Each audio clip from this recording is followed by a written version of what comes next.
शिव जी की महिमा जन जन तक पहुंचे, इसलिए सच्चिदानंद सीक्रेट सर्व आप सभी को शिव महापुराण की कथा सुना रहा है।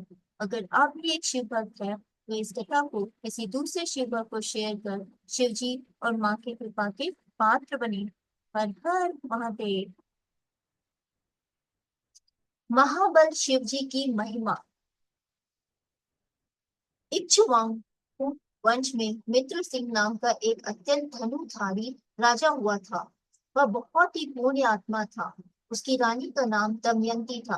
वह भी नल की पत्नी दमयंती की तरह पवित्र पतिव्रता स्त्री थी। एक दिन राजा मित्र सिंह शिकार हेतु सेना के साथ घने जंगल में गया। वहां उसने देखा कि कर्मठ नाम का दानव महात्मा मंडप को तंग कर रहा है। राजा ने अपने बाण से उस दानव को मौत के घाट उतार दिया। दानव के छोटे भाई ने राजा से बदला लेने का निश्चय कर लिया। बदला लेने के लिए उसने वेश बदल कर राजा के यहाँ नौकरी करने आया। वह राजा से बोला, मैं एक उत्तम रसोइया हूँ। शस्त्र रस व्यंजनों को बना बनाकर आपको तृप्त कराता रहूंगा। राजा ने उस कपटी को अपना रसोइया बना लिया। एक दिन गुरु जयंती का पर्व आया। राजा ने गुरु वशिष्ठ को निमंत्रण भेजा। गुरु नियम नियत गुरुदेव नियत समय पर राजा के यहाँ पहुंच गए। उस कपटी रसोइयों ने दानव ने यह अच्छा अवसर जानकर साग में मांस मिलाकर बना दिया तथा उस साग को वशिष्ठ जी के आगे परोस दिया। गुरुदेव उस साग को देखकर समझ गए कि इसमें मांस मिला हुआ है, इसलिए क्रोध में भरकर वे राजा से बोले, हे पापी दुष्ट राजा, तूने मुझे मांस युक्त साग परोसा है। मैं तुझे श्राप देता हूँ कि तू दानव बन जा। श्राप देने के बाद मुनि वशिष्ठ सोचने लगे कि इसमें राजा का तो कोई दोष ही नहीं है, यह तो कपटी रसोइये का अपराध है। इतना सोच विचार कर मुनि प्रसन्न होकर राजा से बोले, हे राजा, तुमने अपने रसोइये की नियुक्ति सोच समझकर नहीं की। यह तो एक दैत्य है, इसी का ही यह कार्य था। अब मेरा दिया श्राप तो हट नहीं सकता, परंतु तुम्हें 12 वर्ष तक राक्षस योनि में रहना पड़ेगा। इतना कहकर गुरु वशिष्ठ चले गए। श्राप के कारण राजा एक बड़ा भारी राक्षस बनकर में जीव को मार मारकर खाने लगा। एक दिन वह घूमते हुए एक आश्रम पर जा पहुंचा। उसने वहां एक मुनि को देखा। वह मुनि अभी तरुण अवस्था में थे। तरुण मुनि को देखकर वह ललायित होकर उन्हें पकड़ने को दौड़ा। मुनि पत्नी तरुणी ने उसे देख लिया। उस मांसाहारी राजा ने उस मुनि को खाने के लिए पकड़ लिया। मुनि की पत्नी ने हाथ जोड़कर नम्रता पूर्वक कहा, आप उन्हें छोड़ दो और मुझे पकड़ लो।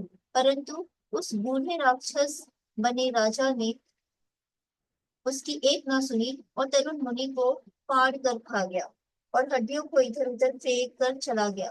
मुनि की पत्नी ने रोते हुए मुनि की हड्डियों को चुन चुनकर चिता बनाई और उसे विकराल राक्षस को श्राप देते हुए कहने लगी, हे नीच राक्षस, तूने मेरे पति को मार कर मेरा सुख चैन नष्ट कर दिया है। अतः तू जब भी किसी स्त्री के साथ संभोग करेगा तभी तेरी मृत्यु हो जाएगी। राक्षस को श्राप देकर मुनि की पत्नी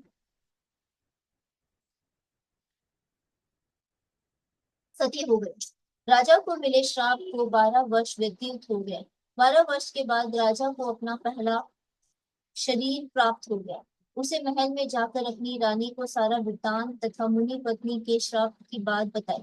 वह श्राप सुनकर रानी रति क्रीड़ा की इच्छा रखते हुए भी पति को अपने पास नहीं आने देती थी। रानी के अभी तक कोई संतान न थी, जिसके कारण राजा बहुत दुखी रहने लगा। एक दिन राजा वन में चला गया। वहां उसने एक भयानक रूप वाली ब्रह्म हत्या को देखा। उसे देखकर राजा डर गया। उससे बचने के लिए राजा ने बहुत से तीर्थों पर गया, व्रत और तप किए। राजा व्याकुल रहने लगा। तभी उसने एक पवित्र आत्मा ऋषि को देखा। उन ऋषि का नाम गौतम था। राजा ने मुनि के चरणों में नतमस्तक होकर प्रणाम किया और मुनि पत्नी के श्राप की बात उन्हें बताई। राजा ने मुनि से उस श्राप की निवृत्ति तथा उपाय पूछा। राजा की बात सुनकर गौतम मुनि को उन पर दया आ गई।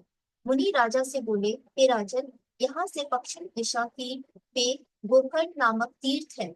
वहां पर महाबल नाम का शिवाजी का ज्योतिर्लिंग है। उस तीर्थ में स्नान करने और शिव जी की पूजा करने से तुम ब्रह्म हत्या के से छूट जाओगे। राजा गौतम ऋषि की बात सुनकर बड़ा प्रसन्न हुआ और गोकर्ण तीर्थ में जाकर उसने स्नान किया तथा शिव जी के ज्योतिर्लिंग की पूजा की, अर्चना की। इस प्रकार राजा सभी पापों से छूटकर अंत में शिव जी को प्राप्त हुए। सूर्य जी बोले, हे ऋषिगण, अब मैं उत्तर दिशा के लिंग की महिमा का वर्णन करता हूँ। गोकर्ण नाम का एक दूसरा और तीर्थ है। यह तीर्थ बहुत ही पवित्र और रमणीक स्थल है। वहां पर एक सुंदर महावन है जिसमें शिव जी का चंद्रभाल नाम का ज्योतिर्लिंग स्थापित है। इसे रावण ने स्थापित किया था। इसके अतिरिक्त वहां एक मिश्रिक नामक पवित्र तीर्थ है। वहां पर महर्षि दधीची द्वारा स्थापित दधीचेश्वर ज्योतिर्लिंग है। तीर्थ यात्री यहाँ आकर शंकर भगवान का पूजन करके कृतार्थ हो जाते हैं। नैमिषारण्य में समस्त ऋषियों के द्वारा स्थापित ऋषीश्वर नाम का ज्योतिर्लिंग है। इस शिवलिंग के दर्शन मात्र से ही सभी पातकों का विनाश हो जाता है। फिर हत्या नामक मुख्य तीर्थ है। यहाँ अध्यपा नाम का शिवलिंग है जो करोड़ों हत्याओं जैसे महापाप का शमन करता है। देवप्रयाग में सभी पापों के नाशक ललितेश्वर शिवजी का ज्योतिर्लिंग है। नेपाल में सब तरह के मनोरथ को पूर्ण करने वाला, केवल अपने सिर का ही दर्शन देने वाला पशुपति नाथ नाम का ज्योतिर्लिंग स्थापित है। हर हर महादेव।